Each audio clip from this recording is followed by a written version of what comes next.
Welcome back to my channel হেনামনির রান্নাঘর। আজ আমি তৈরি করে দেখাবো মটন টিক্কা কাবাব। আমি যেভাবে তৈরি করেছি সেইভাবে তৈরি করলে দারুণ খেতে লাগবে, আর তৈরি করে নিয়ে একেবারে সহজ। আসুন তাহলে দেখে নিই আমি কিভাবে তৈরি করছি। ভিডিওটি যদি ভালো লেগে থাকে একটি লাইক দিয়ে আমার পাশে থাকার জন্য আমার চ্যানেলটিকে সাবস্ক্রাইব করে দেবেন। এখানে একটি মিক্সিং জার নিয়ে নিলাম কিছুটা পরিমাণ ধনেপাতা আর কয়েকটি কাঁচা লঙ্কা দিয়ে আমি একটি পেস্ট তৈরি করে নেব। এখানে নিয়ে নিয়েছি 500 গ্রাম মাটন কিমা। আমি বাজার থেকেই মাটন কিমা তৈরি করে এনেছি।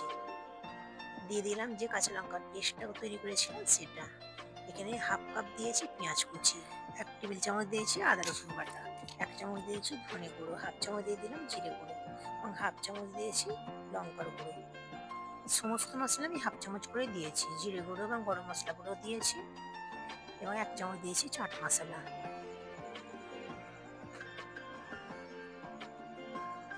এখানে স্বাদ মতো দিয়ে দিলাম লবণ।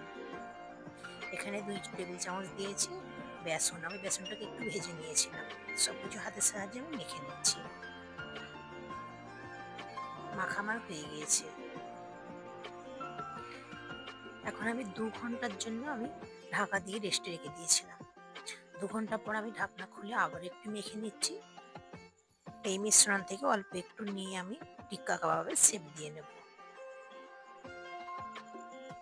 এভাবে গোল করে নিয়ে চ্যাপটা করে নিচ্ছি।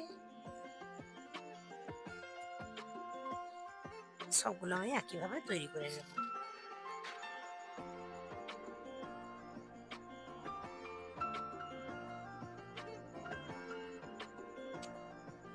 এইভাবে তৈরি করে নিতে হবে।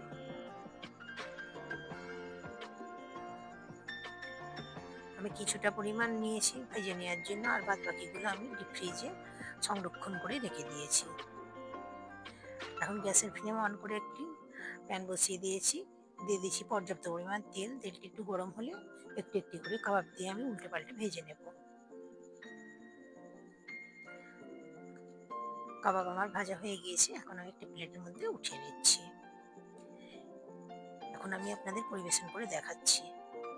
এইভাবে তৈরি করে দেখবেন, দারুণ স্বাদের খেতে লাগবে। আশা করছি ভিডিওটি আপনাদের ভালো লেগেছে। Thanks for watching.